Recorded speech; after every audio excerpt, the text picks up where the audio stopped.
మహాభారతం లాంటి ఒక అత్యద్భుతమైన కథ, రామాయణం లాంటి సూపర్బ్ కథ, ఇట్లా చెప్పుకుంటూ పోతే ఎన్నెన్ని చెప్పుకోవచ్చు. అలాంటి ఒక మంచి కథ చూసి వచ్చాను అంటే అది అబద్ధం. ఎందుకంటే మ్యాడ్ అనే ఒక పిచ్చి అనే ఒక పేరున్న సినిమాని చూసి వచ్చాను. కానీ పిచ్చి పిచ్చిగా నవ్వుతున్నారు జనం అందరూ. వాళ్ళతో పాటు మనం కూడా నవ్వుతూ ఉంటాం తెలియకుండానే. కానీ ఈ సినిమాలో ఒక మ్యాజిక్ ఉండింది. అదేంటంటే అందరికీ తెలిసిన క్యారెక్టర్లే, కానీ ఎక్కడో ఒక పంచ్, ఎక్కడో ఒక లైన్ మిస్ అవుతామేమో, ఏది మిస్ కాకుండా చూద్దామనే ఒక క్లారిటీ ఉంటుంది. అది ఒక సినిమాకి బాగా సక్సెస్ అని చెప్పాలి. ముఖ్యంగా ఆర్టిస్టుల గురించి చెప్పాలి. ఆల్రెడీ లడ్డు అనే క్యారెక్టర్ మనకు మ్యాడ్లో ఎస్టాబ్లిష్ అయిపోయింది. ఇప్పుడు మ్యాడ్ స్క్వేర్లో అప్పుడు లడ్డు వాళ్ళు కాలేజీలో ఉన్నారు. వాళ్ళంతా కాలేజీ నుంచి బయటకు వచ్చిన తర్వాత 4 ఏళ్ల తర్వాత ఏం జరిగిద్ది అనేది ఒక కథ.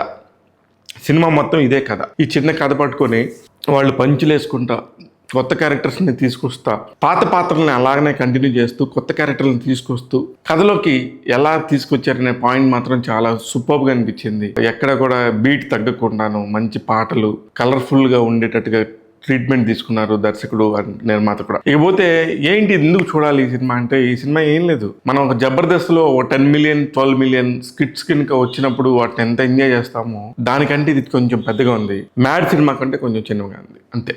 మిగతాదంతా సేమ్ టు సేమ్. డీడీ క్యారెక్టర్లో చేసిన సంగీత్ శోభన్ కానీ, ఇక పోతే అశోక్ క్యారెక్టర్లో చేసిన రామ్ నితిన్ కానీ, ఇలా అందరూ కూడా పర్ఫెక్ట్గా చేశారు. ఇకపోతే మురళీధర్ గౌడ్ క్యారెక్టర్ కానీ, రఘుబాబు గారి క్యారెక్టర్ కానీ ప్రత్యేకంగా చెప్పుకోవాలి. నిజంగా వాళ్ళు చాలా చాలా చాలా బాగా చేశారు.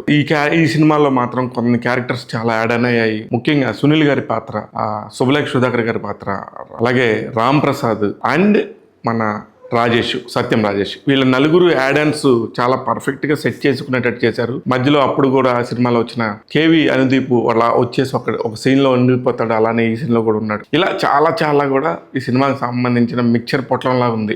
ఇది బాగుంది అంటానికి లేదు, అలా అని బాగలేదు అంటానికి లేదు. పర్ఫెక్ట్గా ఒక ఎంటర్టైన్మెంట్. 2 గంటల 7 నిమిషాల పాటు నవ్వుకుంటానికి వెళ్తాం, కలర్ఫుల్గా ఉండడానికి వెళ్ళడం కోసం అయితే కనుక ఖచ్చితంగా మ్యాడ్ 2 సినిమా చూడొచ్చు. చాలా చాలా చాలా బాగుండింది. అందరూ కూడా పర్ఫెక్ట్గా చేశారు. ఇంతకు మించి చెప్పుకోవడానికి ఈ సినిమాలో కథ ఏం లేదు. డైరెక్టర్ పాయింట్ ఆఫ్ వ్యూలో మాత్రం ఖచ్చితంగా మాట్లాడుకోవాలి.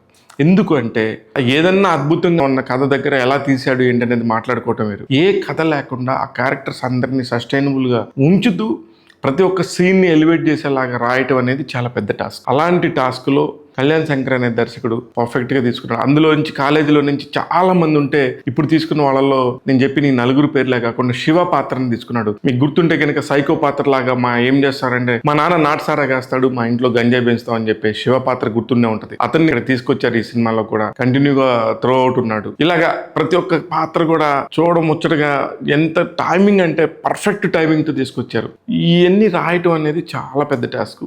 Hats off to Kalyan Shankar. ఇకపోతే భీమ్ సిసిరిలో మ్యూజిక్ పాటలు తిరగదీసి అవతలు పెట్టేశాడు. తమన్ బ్యాక్గ్రౌండ్ స్కోర్కు వచ్చాడు. ఈ బ్యాక్గ్రౌండ్ స్కోర్లు ఎక్కడ ఉపయోగపడ్డాయి అనేది మీరు సినిమా చూస్తే తెలిసింది. ఎందుకంటే చాలా చోట్ల పోకిరి లాంటి సినిమాని, చాలా సినిమాల్ని ఎలివేట్ చేస్తూ ఉన్నారు. దానికి సంబంధించిన ఆ మ్యూజిక్ స్కోర్ని తీసుకున్నారు. అప్పుడు ఈ సినిమాకి తమన్ బ్యాక్గ్రౌండ్ స్కోర్ ఎలా ఉపయోగపడింది అనేది మీకు తెలిసింది. ఇలాగా కలర్ఫుల్గా ఉంది. పెద్దగా సినిమా గురించి మాట్లాడడానికి ఏం లేవు. ఆ నెగిటివ్స్ అంటే అన్ని నెగిటివ్స్ మాడుకోవచ్చు, పాజిటివ్స్ అంటే అన్ని పాజిటివ్సే మాడుకోవచ్చు. ఈ సినిమా పర్ఫెక్ట్ కామెడీ ఎంటర్టైనర్. 2 గంటల 7 నిమిషాల పాటు కడుపుబ్బు నవ్వుకోవడానికి, టైం పాస్ చేసే వాళ్ళకి, కథ గురించి ఎదగకుండా, లాజిక్స్ ఎతకకుండా, ఎక్కడ ఏం ఎతకకుండా కూడా సరదాగా వెళ్ళి నవ్వుకొని మ్యాజిక్ చేసుకుని వద్దాం అనుకునే వాళ్ళకి పర్ఫెక్ట్ పిక్చర్ మ్యాడ్ స్క్వేర్. ఈ సినిమాని థియేటర్లో చూడండి. డెఫినెట్గా జనాల మధ్యలో చూస్తే ఉండే ఆ థియేటర్ అట్మాస్ఫియర్ ఖచ్చితంగా హెల్ప్ అవుతుంది. కానీ ఒక ముక్కలో చెప్పాలంటే మ్యాడ్ స్క్వేర్కి ఏంటి పోలిక అంటే మాత్రం, మ్యాడ్ అనే సినిమా మనకు అసలు బాగా ఆకలిగా ఉన్నప్పుడు లోపలికి వెళ్తే పంచపక్ష పరిమాణాలు దొరికితే ఎలా ఉంటుందో అది మ్యాడ్ సినిమా. ఇది ఒక మంచి ఫంక్షన్కి వెళ్తున్నాం, అక్కడ ఏమేమి దొరుకుతాయో మనకు ముందే తెలిసి వెళ్ళే ఒక రెస్టారెంట్ లాంటిది.